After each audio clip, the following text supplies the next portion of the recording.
Dear parents and students, welcome to online classes Tagore Senior Secondary School, Gata, Bhiwadi. Subject Accountancy, lesson number second, admission of new partner. Today's topic, solution of numerical question. Question number 5. Question number 5 है जो आपको इस प्रकार से दिया हुआ है। Question number 5, ए और बी 5:3 में पार्टनर्स हैं ए और बी। सी न्यू पार्टनर 1/4 शेयर के लिए, और जो सी है वो अपना हिस्सा ए और बी से बराबर बराबर यानी इक्वल इक्वल लेगा। बैलेंस शीट दी हुई है, बैलेंस शीट दे रखी है। जब सी ने प्रवेश किया तो सी अपने साथ कितने रुपए लेकर आया? पूंजी 30,000 रुपए, ख्याति इसी में सम्मिलित है। 30,000 रुपए में पूंजी भी सम्मिलित है और ख्याति भी। अब फर्म की ख्याति पिछले 4 वर्षों के औसत अधिलाभ के आधार पर मूल्यांकित करनी है। पिछले 4 वर्षों का औसत लाभ 20,000 है, जबकि विनियोजित पूंजी पर सामान्य लाभ 12,000 है। इस प्रकार से आपको क्वेश्चन दिया है, मैंने क्वेश्चन रीड किया और आपको लास्ट में क्वेश्चन के पुनर्मूल्यांकन खाता, साधारण के पूंजी खाते एवं नई फर्म का चिट्ठा तैयार कीजिए। सबसे पहले अपन वही बात कही, उसमें कौन सा अकाउंट बनाना है? Revolution account. अब रिवोल्यूशन अकाउंट बनाना है वो किस प्रकार से बनाना है वो आप लोगों को मैं पहले बता चुका हूं कि रिवोल्यूशन अकाउंट किस प्रकार से बनेगा। आपने परफॉर्मा तैयार किया रिवोल्यूशन अकाउंट का इस प्रकार से। अब एक तरफ हमारा डेबिट होता है और एक तरफ हमारा क्रेडिट होता है। जब हम परफॉर्मा बना रहे हैं तो हमें पता होना चाहिए कि डेबिट साइड ये होती है, debit side particular, particular particular का मतलब यहाँ पर विवरण जो हम लिखेंगे और अमाउंट। इस प्रकार से हमने क्रेडिट साइड इस प्रकार से हमने तैयार किया। अब हम एक एक एडजस्टमेंट पढ़ेंगे और उसका समायोजन करेंगे। सबसे पहले नंबर 3 पॉइंट दिया है, फर्नीचर का मूल्य 6,000 रुपए से बढ़ाना है, यानी फर्नीचर इंक्रीज करना है और एसेट में इंक्रीज होता है तो हम यहाँ पर लिखते हैं बाय फर्नीचर। कितने रुपए से बढ़ाना है? 6,000 रुपए से और तक, दोनों में अंतर है पहले बच्चों। से और तक, से का मतलब उतने से जितने से कहा उतने से बढ़ा देना, उतना ही लिख देना आपको। जैसे फर्नीचर को 6,000 रुपए से बढ़ाना है, तक बढ़ाना है। तक का मतलब मूल्य में अंतर क्या है, बैलेंस शीट में कितने का दे रखा है और यहाँ पर कितने से बढ़ना है। इस प्रकार से आपको देखना है। अब अपन सेकंड पॉइंट पे चलेंगे, जबकि स्टॉक का मूल्य 2,000 रुपए से कम करना है। जब एसेट में कमी हो रही है तो अपन यहाँ पर स्टॉक अकाउंट 2,000 इस प्रकार से लिख दिया। भविष्य निधि यानी प्रोविडेंट फंड है जो 1,000 रुपए बढ़ोतरी हो गई। अभी लायबिलिटीज की बात हो रही है, इसकी बात हो रही है लायबिलिटीज की। जो लायबिलिटीज में बढ़ोतरी होती है तो यहां पर टू प्रोविडेंट उल्टा हो जाता है एसेट का। जब एसेट में बढ़ोतरी होती है, इंक्रीज होता है यहाँ पर और डिक्रीज होता है एसेट का यहाँ। जब लायबिलिटीज में इंक्रीज होता है तो यहाँ पर और डिक्रीज होता है। ठीक, उसके बाद कहा, क्या कहा है क्वेश्चन में? सभी देनदार अच्छे हैं, यानी हमारे देनदार जो प्रोविजन फॉर बैड डेब्ट थे वो कितने के थे? 1,000, तो उन्होंने सबने पहुंचा दिया। नहीं पहुंचा दिया तो यहाँ पर प्रोविजन फॉर इन लायबिलिटी में कमी हो जाएगी जब पहुंचा रहा है तो कितना? 1,000। इस प्रकार से हमने किया। ये हमें रिवोल्यूशन की मद मिली। अब रिवोल्यूशन की मद मिली है तो हम अब देखोगे किस साइड का टोटल अधिक आ रहा है, यानी क्रेडिट साइड का अधिक है तो क्रेडिट का। सबसे पहले मुझे क्रेडिट का अधिक लग रहा है तो मैंने क्रेडिट का 7,000। अब हमें पता लगा कि इतना ही किसका आना चाहिए? डेबिट साइड का। तो कितने का अंतर हो गया? 4,000 का। To profit oblique partners capital, कितने का डिफरेंस है? हमने लेस करके देखा, 7,000 माइनस कितना कर दिया? 3,000। कितने रुपए का प्रॉफिट हो गया? 4,000। अब 4,000 को किस प्रकार से बांटना है? ओल्ड रेशो क्या है उनका? जब एडिशन लिया तो एडिशन लेते समय उनका रेशो था 5:3, यानी ए को कितना हिस्सा मिलेगा? 5/8, 4,000, 8 5 जा 40, कितना हो गया? 25। और बी को कितना मिलेगा? 3/8 इंटू 4,000। इस प्रकार से हम यानी हमारा क्या बट गए 4000। इस प्रकार से आपको रिवोल्यूशन अकाउंट, एक अकाउंट आपका तैयार हो गया, रिवोल्यूशन अकाउंट। अब आगे बात करते हैं, उसके तुरंत बाद कौन सा अकाउंट बनाना है आपको, पार्टनर्स कैपिटल अकाउंट। और पार्टनर्स कैपिटल अकाउंट किस प्रकार से बनाना है, पार्टनर्स कैपिटल अकाउंट जो बनाना है स्टूडेंट, अब हमारा इसी का सेकंड टॉपिक क्या बनाना है, पार्टनर्स कैपिटल अकाउंट। अब पार्टनर्स कैपिटल अकाउंट किस प्रकार से बनता है, डेबिट साइड क्रेडिट साइड जितने भी पार्टनर होते हैं वो पार्टनर्स के नाम ए बी सी और ए बी सी। सबसे पहले अपन एक पॉइंट क्लियर करते हैं, जो पुरानी पूंजी होती है, पुराने पार्टनर उसको लिखते हैं किस नाम से, लिखते हैं बाय बैलेंस बीडी के नाम से। कितनी दे रखी है आपकी, बाय बैलेंस बीडी है, जो कैपिटल है वो 40,000 30। अब अपने पास में एक वर्किंग नोट बना देता हूं मैं यहां पर, working note. C's partner, C's admission के समय जब सी का एडमिशन हुआ तो क्या लगता है, कैपिटल प्लस गुडविल, कितने लेके आता है 30,000। अब आपको पता होना चाहिए इसी में क्या सम्मिलित है, हमारी गुडविल सम्मिलित है, कैपिटल भी सम्मिलित है, गुडविल भी सम्मिलित है। अब कुछ पॉइंट दिए हुए हैं हमें कि सुपर एवरेज प्रॉफिट दिया हुआ है और क्या दिया हुआ है, नॉर्मल प्रॉफिट। अब सुपर प्रॉफिट के आधार पर हमें गणना करनी है। सुपर प्रॉफिट क्या होता है, एसपी बराबर एपी माइनस एनपी। एपी कितना है 20,000 और एनपी क्या है, एनपी मतलब नॉर्मल प्रॉफिट 8,000। ठीक है, आ गया हमारा एसपी। एसपी मतलब सुपर प्रॉफिट। अब सुपर प्रॉफिट को किसके आधार पर, कितने गुने आधार पर करना है, 3 गुने। ये जो गुडविल की गणना होगी, फर्म की गुडविल निकलेगी, वो किसके आधार पर निकलेगी, SP into number of purchase year. अब परचेज ईयर कितना है 8,000 मल्टीप्लाई यानी 24,000। कितने हिस्से के लिए आ रहा है सी, सी का हिस्सा कितना है, सी शेयर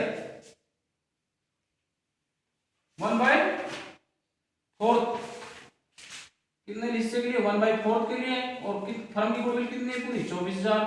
24,000 में से हिस्सा निकाल तो कितना आ जाएगा 6,000। किसका आ गया, गुडविल आ गई 6,000 उसकी। 6,000 घटा तो 30,000 में से, कौन से 30,000 में से, इसमें 24,000 क्या बच गई, कैपिटल बच गई किसकी, सी की, बाय कैश अकाउंट। कितना 24,000 बाय गुडविल अकाउंट। कितना लेकर आ रहा है 6,000 नहीं गुडविल, लेकिन बांटना किसमें, जितना उसने कह रहा है बराबर बराबर, जितना सैक्रिफाइस कर रहा है पार्टनर उतने उतने बांटना है आपको। 3,000। उसके बाद है अपने पास में WCR का टॉपिक मैं बता ही चुका हूं आपको। जब अगर WCR की राशि यानी वर्कमैन कंपेंसेशन रिजर्व की राशि अदर इनफॉरमेशन में बैलेंस शीट से कम दे रखी हो, किससे, बैलेंस शीट से कम दे रखी हो, जितनी कम दे रखी हो उतना आपको बांटना है, जितनी निश्चित कर दी उसको अपन अगली बैलेंस शीट में लिखते हैं। तो अपन को कितनी बांटनी है 2,000 रुपए। 2,000 को अपन बांटेंगे किस अनुपात में, 5:3 में, 8 4 जा 8 2 जा 16, तो ये अपने पास जाएगी 1250 और 750।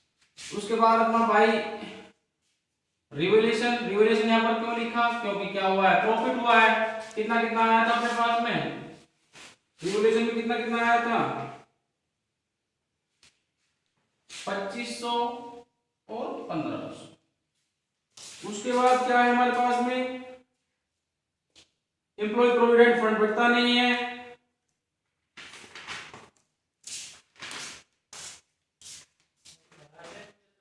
एम्प्लॉय प्रोविडेंट फंड बढ़ेगा नहीं। अब हम सबसे पहले क्या करेंगे, टोटल लगाएंगे किस साइड का टोटल, नहीं गुडविल दे रखी पुरानी गुडविल, अगर हम बांटे तो गुडविल भी नहीं दी है।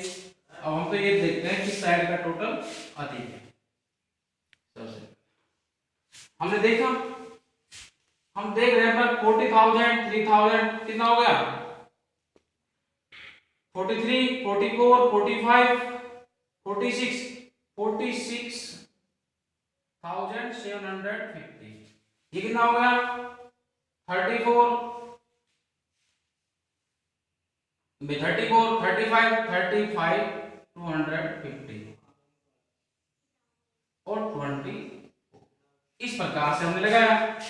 अब हमारा ये कितना 46, 750, 35, 250 और 24। इस प्रकार से हमने टोटल लगाया। टोटल लगाने के पश्चात हमें पता लगा कि हमें क्या निकाल रहे हैं, क्या निकाल रहे हैं, डिफरेंस अमाउंट। डिफरेंस अमाउंट क्यों निकालते हैं? क्योंकि हम क्या करते हैं, नई बैलेंस शीट बनाने के लिए बैलेंस शीट निकालते हैं, नई कैपिटल बैलेंस शीट, अंतर की राशि जो होगी वो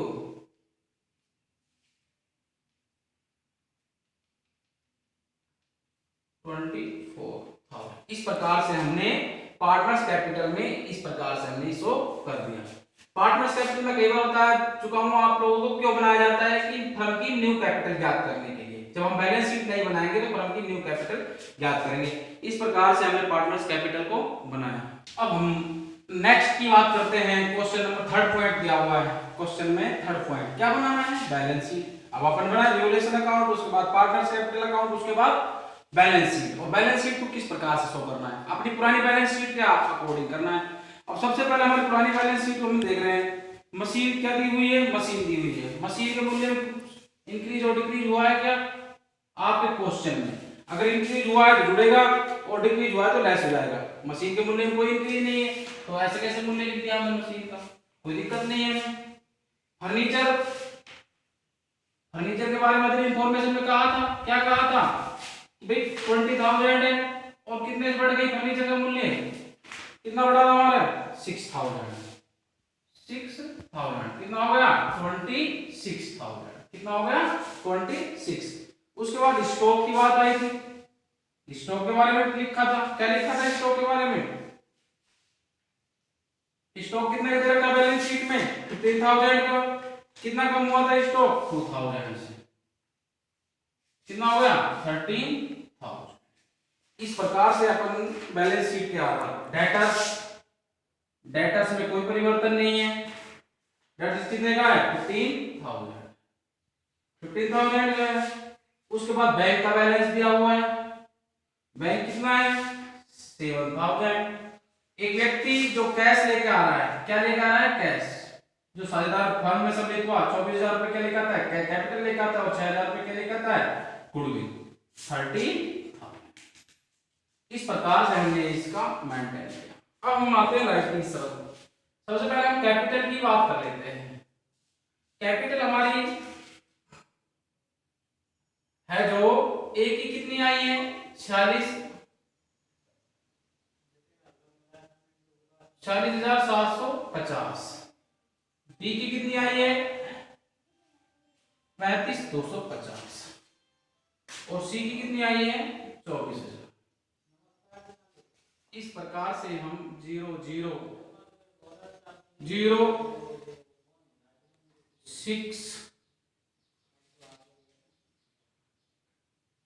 1,06,000 इस प्रकार से हमने कैपिटल। अब WCR की बात करते हैं। आपने कहा सब WCR क्या होता है? WCR जो मैंने बताया है कर्मचारी क्षति पूर्ति संचय होती है। लेकिन WCR का टॉपिक मैं क्लियर कर चुका हूं। जब बैलेंस शीट में कोई भी रकम 2,000 रुपए दे रखी है और अदर इंफॉर्मेशन क्या बढ़ा के दे रखी हो तो हम रिवोल्यूशन करते हैं उसका सॉल्यूशन। अगर WCR में क्या कर रखा है बैलेंस शीट में 2,000 दे रखा है, कम दे रखी हो अदर इंफॉर्मेशन में, तो हम पार्टनर्स कैपिटल में बांटते हैं और सीधा फिर बैलेंस शीट इस प्रकार से हम शो करेंगे। फिर हमारा है प्रोविजन खत्म हो गया। क्रेडिटर के बारे में कुछ कहा नहीं है। क्रेडिटर कितना है 2,000। उसके बाद है प्रोविडेंट फंड। प्रोविडेंट फंड के बारे में कहा है कितना बड़ा है प्रोविडेंट फंड। प्रोविडेंट फंड है जो वो क्या है एक भविष्य निधि कोष है कर्मचारी का। किस प्रकार का कर्मचारी का, इसलिए हम इसको शेयर नहीं करते हैं पार्टनर्स में और बैलेंस शीट में शो करते हैं 11,000। ये हमारी सारी मदद है। कितना आ रहा है हमारा टोटल